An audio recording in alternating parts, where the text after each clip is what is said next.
नमस्कार मित्रों। महाशिवरात्रि आ रही है। महाशिवरात्रि का क्या महत्व है, क्यों मनाई जाती है, इसको आज की परिस्थिति में, आज के युग में हम रहते हैं तो आज के हिसाब से आपको बताता हूं। पुराने क्या क्या महत्व है वो हमें वेद शास्त्रों से पंडित जी, पुरोहित जी वो हमें बताते हैं, उनसे पता चलता है। लेकिन इसका जो ये कह लें आधुनिकरण, आधुनिक भाषा में उसका क्या वैज्ञानिक महत्व है वो आपको बताता हूं। कैसे आप इस दिन अपनी इच्छाएं पूरी करने के लिए ऊर्जा का इस्तेमाल कर सकते हैं, इस दिन क्या खास होता है। वैसे तो साल में 12 शिवरात्रियां होती हैं, 13 भी कई बार हो जाती हैं, तो हर माह एक शिवरात्रि आती है। लेकिन ये महाशिवरात्रि क्या होती है, किस प्रकार से होती है।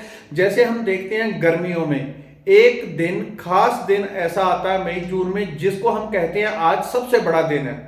उस दिन टीवी पे भी न्यूज आती है कि आज सबसे बड़ा दिन होगा। सर्दियों में एक रात्रि आती है जिसको हम कहते हैं आज सबसे बड़ी रात्रि है। अर्थात जो हमारा पूरा सिस्टम है धरती का, वो एक ऐसे टॉप पॉइंट पे पहुंच जाता है जिस दिन सबसे बड़ी रात्रि होगी या सबसे बड़ा दिन होगा। उसी तरह से प्रकृति का एक क्रम है, क्योंकि हमारा जो पुराना जितना भी हमारे योगी ऋषि मुनि थे, उन्होंने पूरी गणना की कि धरती किस प्रकार की है, ग्रह नक्षत्र हर चीज को देखा। कोई टेलीस्कोप नहीं थी, कुछ नहीं थी, केवल अपने दिव्य चक्षुओं के द्वारा उन्होंने हर चीज को देखा, उसका परीक्षण किया। उसके हिसाब से हमें बताया हमें क्या करना चाहिए जीवन में, क्या नहीं करना चाहिए। इसीलिए भारत में छोटी छोटी चीज पर एक खास रिचुअल होती है, आपने ये करना है, ये नहीं करना है, ये करना है। तो वो सब निर्धारित, उन जिनको हम वैज्ञानिक कह सकते हैं, वो पुराने योगी लोग, वो पवित्र आत्माएं, उनके द्वारा निर्धारित किया गया था। महाशिवरात्रि इसी तरह से एक खास पॉइंट होता है जब धरती घूमती घूमती एक ऐसे पॉइंट पे आ जाती है जब जितनी भी धरती पे पॉजिटिव ऊर्जाएं हैं, सकारात्मक ऊर्जाएं हैं, वो सारी की सारी उस दिन धरती से ऊपर की ओर उठती हैं, जिसमें हम जीवित मनुष्य हैं, हमारे भीतर एक ऊर्जा है, एक वाइब्रेशन है। तो हमारी एक ऊर्जा जिसको हम कहते हैं कुंडलनी ऊर्जा, वो एक खास पॉइंट पे होती है। आम जो मनुष्य होता है, एक संसारिक मनुष्य, कहते हैं विषय वासनाओं में फंसा हुआ है, काम क्रोध लोभ मोह अहंकार जितने भी दुनिया भर के चीजें हैं उसी में फंसा हुआ है। तो उसकी जो ऊर्जा है, एनर्जी है, उसकी जो शक्ति है वो अधोगामी होती है, अर्थात नीचे की तरफ बहती है, नीचे की तरफ, ऊपर नहीं जाती, नीचे की तरफ बहती है। इसीलिए वो फंसा हुआ है, वो संसारी है। तो जो योगी लोग होते हैं उनकी ऊर्जा ऊपर की ओर उठने लगती है। जिसकी ऊर्जा ऊपर की ओर निरंतर उठती है, योग साधना रेकी करते हैं, मेडिटेशन करते हैं, भजन करते हैं, कीर्तन करते हैं, कुछ भी करते हैं, निरंतर ऊपर की ओर उठती है। उनको तो कुछ भी जीवन में ऐसा नहीं होता जो उनको वो चाहें और फलित ना हो। वो तो उनके जीवन में हर चीज फलित होती है। लेकिन एक संसारी मनुष्य होता है, तो महाशिवरात्रि का प्रयोग कैसे करना है। देखिए, इस दिन पे एक तरह से आप कह लें धरती का जो गुरुत्व आकर्षण, उसकी ऊर्जा है, क्षमता है, नीचे की ओर हर चीज को खींचती है। ऐसे नहीं वो स्थूल चीजों को खींचती है, वो हमारी ऊर्जाओं को, हमारे मन को, हर चीज को धरती खींच लेती है। आप कभी किसी बात पे बहुत खुश हुए, बहुत प्रसन्न हुए, तो ऐसा नहीं कि आप लगातार प्रसन्न नहीं रहेंगे।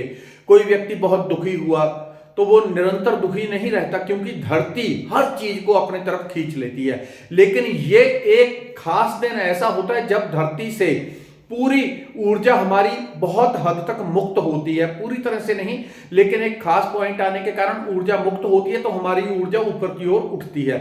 उसको कुंडलनी कह लें, संपूर्ण ऊर्जा, ऐसे नहीं खाली कुंडलनी ऊर्जा, पूरी ऊर्जा ऊपर उठती है। जब पूरी ऊर्जा उठती है, इसीलिए उस दिन व्रत किया जाता है। जब आप व्रत करते हैं तो व्रत जो आप निरंतर पेट को भर के रखते हैं, भोजन करते हैं, उसको पचाने के लिए जो ऊर्जा लग जाती है वो ऊर्जा फ्री हो जाती है, वो ऊर्जा कोई काम नहीं करती, तो वो ऊपर की ओर उठती है।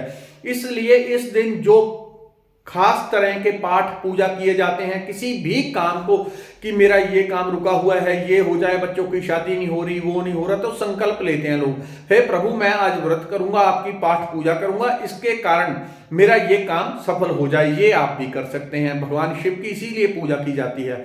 भगवान शिव एक खास तरह का यंत्र है।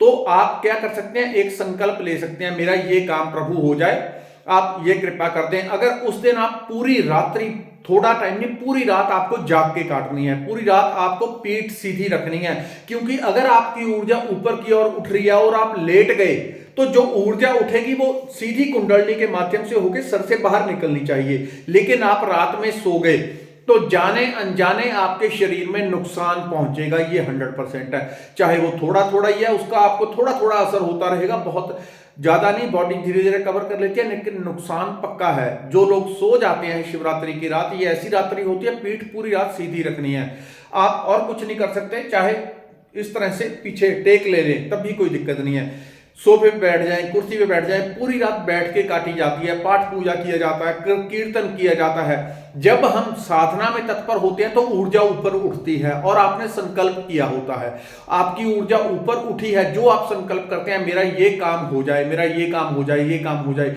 वो सारी ऊर्जा उसी के ऊपर एक तरह से मानसिक रूप से हम केंद्रित कर देते हैं संकल्प के माध्यम से।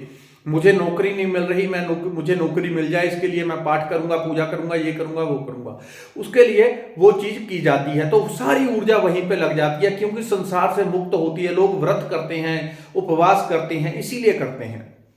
ऊर्जा जब ऊपर उठेगी, जो आप संकल्प करेंगे वो पूरा होगा।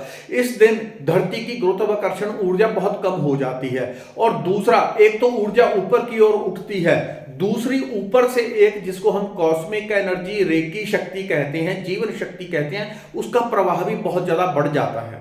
जब आप रेकी का आवाहन करेंगे इस दिन, तो आप एक ही रात्रि में, ये कह लें 21 दिन का काम आप कर लेंगे। एक ही रात्रि में रेकी का आवाहन करेंगे, 21 दिन का काम हो जाएगा, क्योंकि ऊर्जा का प्रवाह बहुत बड़ा हुआ होगा। इस तरह से आप संकल्प भी पूरे कर सकते हैं और दूसरे काम भी पूरे कर सकते हैं। ये शिवरात्रि का महत्व है। धन्यवाद।